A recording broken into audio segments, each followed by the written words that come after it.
Hi, it's me. So I decided to actually go through the videos and go through all of the comments and write them down, because I've noticed that in my videos I tend to just go all over the place and I repeat myself, then I get scattered, and then I like look away all the time.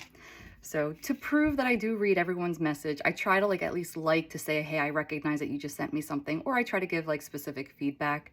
I try to answer your questions if I see it. But I figured I have a little bit of time before my next client, and hopefully my battery does not die. But I figured I would answer questions, and I went back through about like 6 videos. I didn't want to go further than that because it got to be a little bit arduous, but hopefully this helps. I hope that any question that I don't answer, you post in this one and I get back to you. I have subscribed to a couple people's videos. If you kind of created a channel just to kind of say like, hey buddy, we're here, I support you. Oh my God, I've already forgotten your name. I started writing down everyone's handle on YouTube, but it got to be a little bit arduous because I don't know how to pronounce some stuff, and I don't know, some people just have like repeated comments, which I love. So instead of just saying like, oh, this question is from Ehab or something, I don't know. But here's some of the questions. So somebody said, why did I go with an orthopedic surgeon instead of a neurosurgeon? I think at the time, because I was super anxious and I was in some pain, I was kind of just going with other people's referrals. And I was talking to my one friend who's in that field, and they recommended my surgeon, which was Dr. Victor Shu, who is an orthopedic surgeon through Rothman in Philadelphia. I think he's in like Abington, Jenkintown. But I went with him because he has amazing reviews. And actually this one person kind of just serendipitously, we were at the hair salon and I started talking about my surgery that I had coming up with this doctor. And she was like, oh my God, I know him. And this was like an hour away. So I think given his reputation, I liked his attitude. I liked his persona when I was there. His bedside manner was amazing. He answered a lot of my questions. So I think I went with him. I did kind of check out a couple different people, but everybody was kind of saying the same thing-ish. So I think he made me feel a little bit more comfortable because I can be a super anxious person, and he was cool with it to some extent. So that's why I went with an orthopedic surgeon. Although since my surgery, I have had other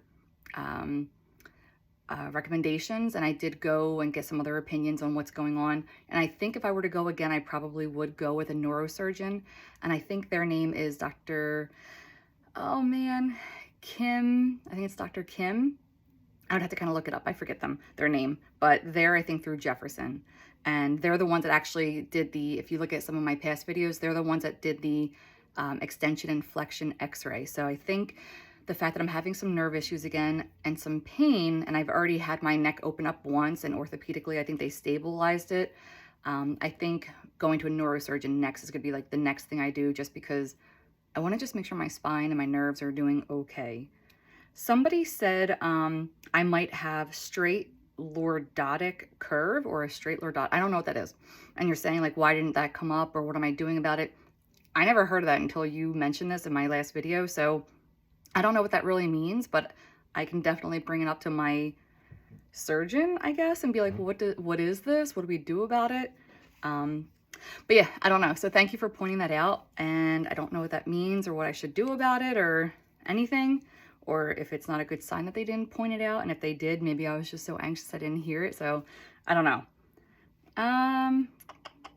Again, I started writing down people's like handles, and I was like, I don't know. But yeah, lots of people seem to be having ACDF surgery, multi-level, and they're usually, I'm noticing more people that are commenting on my videos, they're my age, like 30 to 60. Like this seems like it's happening. And the same kind of comments of like 3-4 months post-surgery, we're still doing great. But then it seems like as you approach the 1 to 2 year mark, these things keep coming up, which I know is a risk of the surgery. And I know that that tends to, we're told that it might happen, just hopefully not as quickly as it has happened to me and some of you. But yeah, I definitely have noticed an increase in these kinds of videos and people being like, oh, me too. Like the one person that was at like Costco or something, and they were like, I was reaching for something and the helper also had it done and they're doing okay. So I know when people see my scar, they think it's either like thyroid surgery or neck surgery. So yeah. All right. Other people were asking about my nerve pain, cold weather, when you turn to the max, kind of like what's going on. So yeah. So I am like 2.5 years post ACDF surgery, 3 levels, C4 to C7. And what I'm experiencing now is pain in like my bicep or my tricep area, the numbness and like a lot of numbness and really numb and sometimes burning in my fingers. I can't really feel it, but I can still move it, but I am dropping things, but I think it's just because I can't feel it, not because I can't hold on to it, because I'm still doing some strength movements and it seems like it's fine. But with regards to the person that said like when they turn to the max, that's when like their pain kicks up and they get stuck, totally agree. If I look too far or like stretch too far this way or this way, it hurts. The thing I noticed specifically was last night, and I've noticed this kind of throughout my recovery, is down. Like if I look down, like if anybody that knows like how you shave and what have you, like that's where I can feel that pull and it kind of starts hurting, but it hurts the most when I come back up and my everything's just stretched out, and then it hurts in the back of my neck and then in between my shoulder blades. And that pain is like scary and uncomfortable, but it is what it is. And then you guys were asking like, what's my range of motion? So before the surgery, it was not good. I also have not done PT or any stretching or exercising, so please don't judge this. It's probably a little bit better than what it is, but I can just show you. But like, here's up, here's comfortably down, double chin. I can look to there, which is pretty good. This side's a little bit tighter, and then here, and then here. So I can't really say like prior to surgery like what it was like, but I think it's okay. I can actually sleep on my belly. Well, I can't sleep on my belly. I can actually lay on my belly in bed with the pillow a certain way, but after a while, like that position gets to be too much and I can't like be on my belly with like my head one direction or the other, because then it gets stuck. Post-surgery pain, man, I have so many pages. Yeah, I didn't have any pain for a while, which is why I think I got myself into trouble, because I felt good for about like 4 months after surgery. That's why I think I was doing too much. So I don't recommend that. Somebody was asking, did I get COVID and did COVID make my symptoms worse? I don't know. I've been pretty inactive, so don't be like me, but I've been pretty inactive for the 2 years out of fear, out of pain. I get started on exercising and what have you, and then I feel like I have a setback. So I know I'm trying to get back out there and doing more things. So trying to do that. Oh, back to the pain. Yes, I think my pain is my ulnar nerve. And somebody was saying, well, how about widening my ulnar nerve space or relocating the ulnar nerve? What the hell does that entail? Sorry, now I'm gonna like start sneezing. Why does this always happen? Anyway, so I have no idea what like moving the ulnar nerve entails, but I mean, if it's not like going into my spine, like I guess I could do that. Maybe that wouldn't be that big of a deal. Maybe that would actually be the thing that fixes it instead of like looking back at the spine. So that was a good point somebody made. You got to keep moving even when it's bad. Yeah, I guess so. But that, again, that's that catch-22. Like if you don't move and don't exercise, it's really bad, because then you kind of like freeze up and like your things solidify. But if you do too much, you can do damage. So it's trying to find that sweet spot. I'm like rushing through this because I think I'm getting like hot. Yes, when I hear people say like you move too much, if you don't have the surgery, if you do have the surgery, if you let it go on for too long, you can be paralyzed. Hearing that word paralysis, especially when we're talking about the cervical spine, that's kind of like from the neck down, and that's scary. So I think like a lot of people, when we hear the word paralysis, when doctors are talking to us and we're having that pain, it makes us like feel like we have to run from something or run towards something. So I totally get that anxiety. That's where it's kind of like the fear of the unknown, trying to get as many answers as possible, but sometimes getting way too many answers like confuses you. And somebody who had said before, like going to people that never had the surgery, that never had the pain, they can't relate to it. They're just going to intellectualize whatever's going on. I probably don't think that they're the best people, but I do think that people are good to have around, just to have somebody helping you, because I think that is really important, at least for the first week and a half to 2 weeks. So yeah, so I do think like going to people that have had the surgery, which is why I think this channel is kind of cool, because everyone's kind of reporting on their stuff. Most people, correct me if I'm wrong, but most of the comments are the people that are having some recurrence of issues. So that kind of sucks. But I think in comparison to the worst day that you had prior to surgery, or if you haven't had it yet, like think of like the worst day, and it's kind of like a trade-off. So, I mean, I think you just kind of have to, somebody said, pick your poison.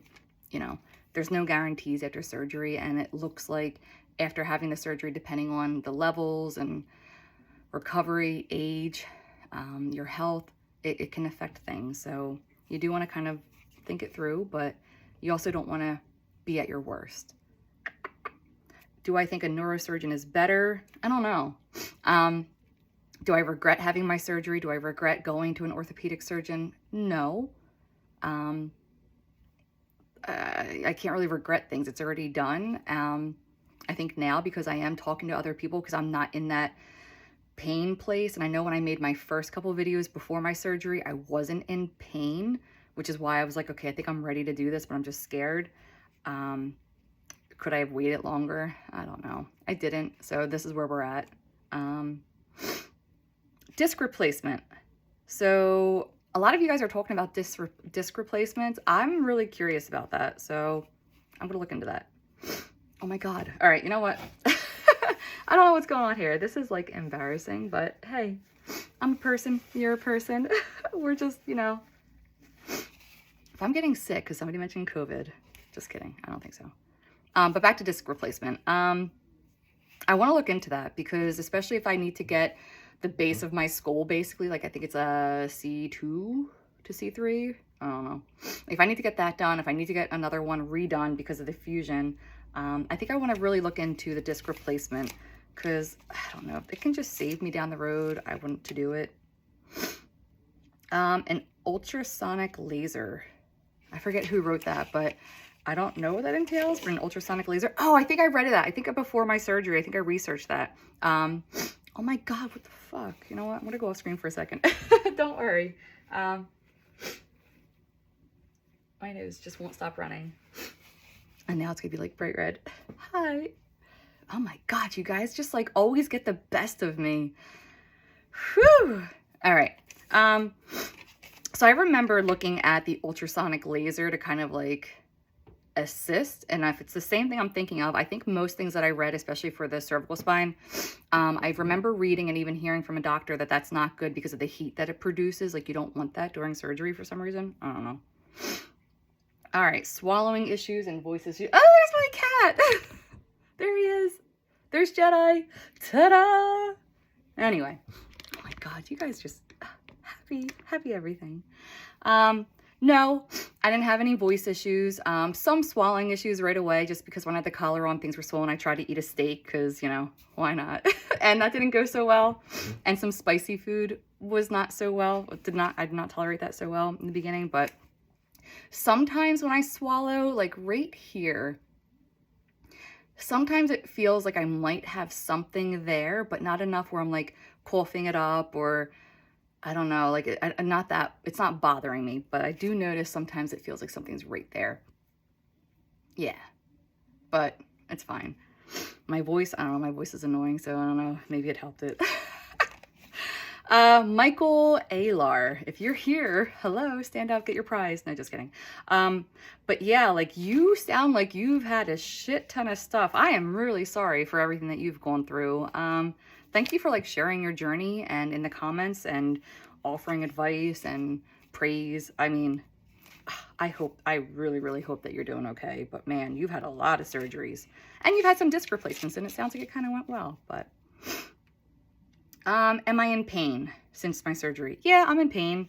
I mean, yeah, I'm in pain, but I tolerate it. I am back on Flexerol at times. I am on my hydrocodone. I don't know if that's Vicodin. I don't know. I'm on that sometimes, but it revs me up. Oh, somebody was talking about removing screws. What the hell does that entail? Like if you remove the screws from the, I don't know. Somebody mentioned about removing screws and that maybe it might help with the pain. I don't know. That just sounds scary. Like, I don't know. But somebody mentioned about removing screws possibly, but I don't know. Looking down, yes, when I look down and I hold it too long, I do have some pain. I have pain in the center of my back still, guys. Like, it's so uncomfortable. And it's not that it's like the center of my chest, but it's like, it's my spine. It's in between the center of my chest and the back. But I I have a lot of pain and tightness and congestion, like in like that thoracic area. And somebody said, what was the word? Oh, what was it? It was like, I wrote it somewhere. I'm going to get to it in a second. I'm sure I am. Thoracic outlet syndrome. Dude, somebody said that, and now I went down that rabbit hole, and I'm like, oh, maybe that's what I have. If I have it, I don't know. I don't know what to do about it, but it kind of felt like, yeah, like right in that thoracic area, like that, like not that it needs to be like popped, but I don't know. Something just feels weird in the center of my back. The headaches, they're kind of annoying, but it's the ears. I am having the chronic tinnitus where it's like that loud pitch sound, but even worse is the pounding, the whoomp, whoomp, whoomp. And it's getting to the point where it's really annoying and really loud, especially at night. Nothing tunes it out. I've seen ear doctors and like ENTs, and they're like, hearing test is fine. It's just something you got to deal with, but that's fucking annoying. Yeah, so I still have tightness in the shoulders and the back. I'm like reading all my notes because every single person kind of had similar questions. And yeah, so I still have tightness in the shoulders and the back. Somebody else also said like when they raise their hands above their head, like their arm gets like hot and like weak and tingly. Yep, me too. Don't know why, but I guess it's that ulnar nerve. Who knows? Somebody invited me to Australia and California. You guys are inviting me like to your home. Like, this might be the year of travel, because I'm just going to say, fuck it. Because if something bad's going to happen, or if I had to go through another surgery, like, I want to get back to who I was before, where I was just like, woo, carefree, just say yes to everything. So maybe it's kind of creepy, but I don't know. You never know. So those of you that are inviting me out of the US and within the US, I think I might take you out. We should have like a whole group thing like happen. We should just be like, it's the ACDF club. How depressing would that be? I'm just kidding. Maybe we can all, no, never mind. I'm not going down that path, but that might be a cool thing, having like a huge get together, like cookout, and we would all bring like our chairs and our pain meds and our, oh my God. I don't know. I don't know about this, but I don't know. Anyway, so yeah, so after 1 year, it looks like most people, like I said earlier, it seems like after a year is when everyone's really noticing like, my pain's creeping up, the nerve issues are coming up again. So I totally agree with that. What new stuff do I have? I have the tricep pain, which is constant now. It started, this is like, now that I'm putting pieces together, it started with like that fluttering feeling where it's like twitching. And I was like, oh, that's kind of weird. But now it's just like a constant ache if I like lay on my left side. It feels like I have like a bruise or something, but there's nothing there. And then when I like stand up or like turn, then it's like that nerve pain comes again. So it's like, so I think I'm going to go back to the doctor and just be like, what does this mean? And he's going to say, you might need surgery. And I'm going to say, no, let's move my ulnar nerve. I don't know. It burns. Oh, guys, I'm almost done. No, I'm not. Oh my God. You guys had a lot of stuff. All right, so I'm just gonna like run through this real quick. Yes, I did injections. I didn't think that they worked. Actually, it hurt me a little bit more. Being independent, vacuuming, yes. If you are an independent person and you like doing active things, you gotta kind of like pull the reins a little bit, like after surgery, like take a break, like, I don't know, read. Although you gotta like read like this, and it's just whatever. Do I need repeat fusions of the same levels? Can I get repeat stuff? I don't know. Guys, I'm not a doctor. I don't know this stuff, but if you've had it, if you had repeat fusions because of pain or whatever, how did it go? Like, comment below. The thoracic outlet syndrome, do I have this? Is it just the ulnar nerve? Oh, I have a great personality. Thank you so much. Nocturnal taxi. I forget what your name is, but wow, are you okay? All the stuff that you had going on. And again, if I'm like calling anybody out, it's not because somebody like takes whatever. It's just like maybe a name that I just like remember, and I was just like, holy shit. Same thing with like Nova Warrior. Yes, after surgery and before surgery, like no drinking, no smoking, no Advil or Motrins. So stay out of that. People are talking about like calcium and vitamin D. Here goes my nose again. Why? Okay, I've noticed when I'm doing these videos, I'm like out of breath and hyper, and I talk too much. I say, you know, I look away, my nose runs. I'm just a mess, people. I'm actually really like put together. I just don't like talking about myself. And my cat doesn't like it either. But yeah, so anyway, supplements are good. Make sure you talk to your doctors, like vitamin D if you need it. Like, what are you deficient in? You don't want to take things that you're not deficient in. But as I said in my last video, make sure you're doing your protein and, you know, just making sure that you're like eating a healthy diet. And I guess if you're doing some pre-exercise, like to strengthen your neck, good, stretches and all, get your shit ready before your surgery so it's all there and available. Leia Young. I have no idea what Klippel-Feil syndrome is. I don't know, but you got a lot of cages and stuff like that. Like, I don't know. I'm hoping you're okay. Yes, we all worry about the future, the pain and chronic pain, and why does this always happen? Guys, we're opening up our spine. Like, we have spine issues, and I don't think we understand how complex our body is. And I mean, if anybody's going to give you shit for feeling worried about like what to do for this, like fuck them, because the pain and the questions and the unknown, like nobody can give you a guarantee. And when we're talking about your spine, especially as high up as your cervical spine, it's hard. It's so hard, and it's like a mind fuck. And the better you're able to stay distracted and just not even like trust yourself, but I mean, it's a big deal. So if you're having like, if you're contemplating what to do and you're going back and forth, you sign up for surgery, you cancel the surgery like me, like, so what if it annoys people? So what if they just don't understand? They just tell you to make a decision? No, you take your time.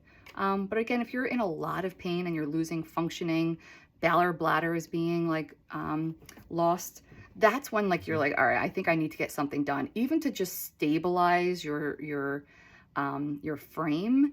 In terms of like the other stuff, maybe that's why we go down to it later, but anything to avoid paralysis, if it's that bad, I would say, yeah, get it done. Everyone's like out and about. So yeah, somebody talked about like pH levels and acidity and stuff like that. I have no idea. I'm not a nutritionist. Know your limitations. Yeah, know your limitations. Don't go hiking. Don't go lifting boxes. I think if the doctor says give you like 4 months before like returning to activities, give yourself like 6. I think somebody else said that. Go see a spine specialist. Probably a good idea. Oh, somebody talked about like laminectomy and maybe avoiding getting laminectomies done because you might have head drop. I researched that, and like, I don't want to go from like being in pain to not being able to like hold up my head. So now you got that in my head. Thanks a lot. I'm seeing the Dr. Cantor, see Dr. Cantor for a lot of things. Cracked screws, ooh, that's scary. Disc replacement versus fusion. Do not use the M6 disc replacement, do the Mobi C disc replacement. Okay. A retractable fusion device. I have no idea what that is. Somebody said go to UCL or UCLA maybe for that. Ultrasonic spine surgery. Again, I don't know if that's the laser thing, but I think if that is, the doctor was like, no, we don't want to do it because of the heat discharge or something. I don't know. Again, a Dr. Cantor, a Dr. Dayak in Melbourne, Florida. I'm just like spitting out things just in case people haven't read through all the different things. If you want to look into a Dr. Cantor, C-A-N-T-O-R, or Dr. Dayak, D-E-A-U-K in Melbourne. How did my screw come loose? I have no idea. Bad luck. Bad genes, poor diet, too much moving of my neck. Somebody was just like, girl, you move your neck way too much. I know. That's why I'm making these videos, so that you don't do what I do. And I'm a therapist. I'm always like, I have to nod and like, you know, like, yeah. So yes, I know. I can't sit still. Somebody else mentioned a Dr. David Wimberly in Texas. Be a swan. Oh, that's the person that said I moved my neck too much. I know. Damn. Why'd I need the surgery? Some of my earlier videos, you'll see that I did martial arts for 9 years, skydiving, car accidents, not my fault. And just like, I don't know, just I was born with like congenital stenosis, which is a narrowing of the spinal canal. And then I had herniations and everything else, whether through accidents, like maybe car accident, I don't know, from like the whiplash, but I don't know. I think just like years of beating up my body and just genetics, bad spine. So because of the stenosis and then the degenerations and stuff, that's how like the spinal cord started getting pinched and stuff. Do you also have pain behind the neck? Yes, it's like right here, and it's like zappy sometimes, which freaks me out because I don't know if that's like the screw or not, but me too. Okay, so yes, I experienced dizziness, the vertigo, the odd feeling at the base of the skull. Yes, those things I have, especially with the ear pain or the ear throbbing sound and the tinnitus. I don't sleep with pillows sometimes because like laying flat just feels so much better sometimes, and even like the slightest incline. Some people talk about wearing their collar at nighttime. I don't know, maybe. I know you don't want to like excessively wear your collar supposedly because you need to like get the muscles working again, but somebody's mentioning the vagus nerve. Vagus nerve instability is possibly the reason why I'm having headaches and the pounding in my ear. So I'm going to, again, the vagus nerve and the thoracic outlet syndrome. I'm going to look into these two things. So thank you for bringing that to my attention. Strengthen your neck muscles. I know. Got to get more blowjob. No, just kidding. That's so inappropriate. Where is my head? On a more serious note, yes, when you're in chronic pain, when you don't have a lot of supports, or when you do and you just don't want to be a burden to them, when you try to do better and it's like 1 step forward, 5 steps back, I get it. And that one video that I made with regards to like some suicidal feelings, just that hopelessness, the helplessness, being tired of like how many more doctors am I going to go to, just try to get an answer and to have somebody believe me. Can anybody really take that pain away? Yeah, that's a real experience. So man, that just like jumped and like the energy just went, but it's a reality. You know, I think if you are on disability or you have other things that are affecting you in your life, if you don't, I mean, it's just, life can be hard. And to have the chronic pain on top of it, it doesn't make it any easier. And especially when you're a high functioning person and you don't ever ask for help, on the outside, you might look okay. And internally you're just like crying and just like even right now as I'm standing here, like the center of my back, but like lower, like right here, has that like, I want to say sour, but that's not a feeling, but it has that like that stab pain, but not like, I don't know. I hate whenever I have to like go to the pain doctor and they're like, fill this out. Is it stabbing, aching, burning? I'm like, it's everything. I don't know. Like, it's all of it. Like, how do I know the difference between a stab and a shock? Like, come on. Maybe you're better at it. Somebody talked about Lan Canoe. Learn from my expense. Oh, I subscribed to your thing too. Good job. I hope you're doing well. Let us know like how you're still doing. I think the last video I saw of yours was 4 months in, and you did 4 levels. So I would love to hear from you or to see more of your videos. Guys, girls, everyone, go subscribe to each other's channels, especially if people are making videos, because we want to show the support. And also, the more people comment, the more we get information out there. So like, subscribe. Like what are they called? The, not mentors, what the hell are they called? Like the social media people, like subscribe or like, I don't know. But anyway, follow my shit. Give me good comments.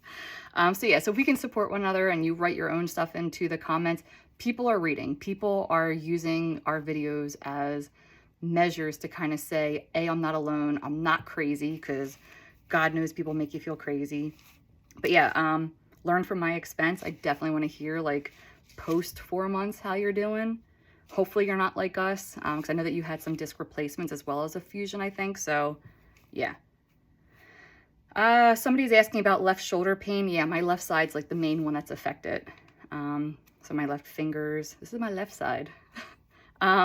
My range of motion, I kind of showed you guys like where my range of motion is right now. Obviously when I'm in more pain, I'm more stiff. Would I do the surgery again? Like I said, probably. I don't really have regrets, and I don't know if it's fair for me to go, yes, I would do it again, or no, I wouldn't. I think maybe I would have held out maybe a little bit longer, but there's no guarantee that if I held out or went to a different doctor that I wouldn't be in the same place or worse, but maybe better, but you never know. So that's kind of like a personal thing that I think you need to identify. Did I have any withdrawal from my meds? Yes and no. Meaning, yes, I think my body might have been dependent on some of the opiates, because I know when I wasn't in a lot of pain, I was just like, I'm not going to take it. Didn't have psychological dependence on it or anything else, but I noticed I was like sweating. I felt like I had like the flu, and my doctor's like, I think you're going through withdrawal. Have you been taking your meds? I'm like, oh, I just didn't take it today. I didn't need it. She's like, you got to take it and wean off of it. So I guess I did. Man, that center, now that I fucking bring it up, it's like there, but like that center of my back, that like, I don't know how to, like that sharp feeling. It's almost like right here in my chest, it feels like, and it like makes me catch my breath, and now I'm dizzy. Jesus Christ. I gotta chill. Yes, get lots and lots of opinions from different doctors, different kinds of doctors, classes of doctors. Get all your testing done. Don't just go with 1 or 2 people. Yes, we know that. Do a lot of your pre and post prep to help. And that's kind of everything. So it's 30 minutes. I was all over the place. I haven't slept because I was in pain and my brain was going. I'm tired. So my insomnia sucks. Again, I got to start like going to bed a little bit earlier and changing my sleep hygiene routine like I teach my clients. But all in all, you guys are wonderful. And some of you that are, actually all of you, that are just like popping in and saying hi or are sharing your stories. Those of you that are doing well, yes, I'm jealous, but I'm glad that you're doing well. You really deserve it. Having like some pain-free days and some extra mobility, we really look forward to those days, and we got to really count our blessings when we have them. Some of you are worse, some of you are doing okay and are stable, but all in all, as like a team of us that are just going through the same thing, this community, I really hope that we have a break. You know, I hope that we can stay positive, motivated, using some humor to deflect a little bit, that you have someone or some, like an animal of some sort that keeps your spirits up, that keeps you out of bed a little bit. But I do get it. Like if you're not able to, or you're on disability and like you can't even work, like it does fuck with you, because then like your identity is being in pain, and nobody wants that. So if that means, you know, getting in touch with a therapist that's familiar with chronic pain, sometimes you just need to commiserate and have someone that's going to validate you and not say, well, have you tried praying it away? I think spirituality and religion is definitely helpful to kind of like keep yourself at peace and to keep your head straight, that you don't feel so alone. But I think that there's also something minimizing about telling somebody that it's not that bad or it'll get better, things like that. So I don't know. But my phone's about to die. So hopefully I got through everyone's questions and answered it. And if you have anything else, send me some messages. I wear a lot of green. They're different shirts, but send me your messages and I'll get back to you. But here's just another spontaneous day in the life of Kim. So I gotta get back to work. Have a beautiful day from my house to yours. Be safe, be smart, be well, and be kind to each other and to yourself. All right? Go do something good. Bye.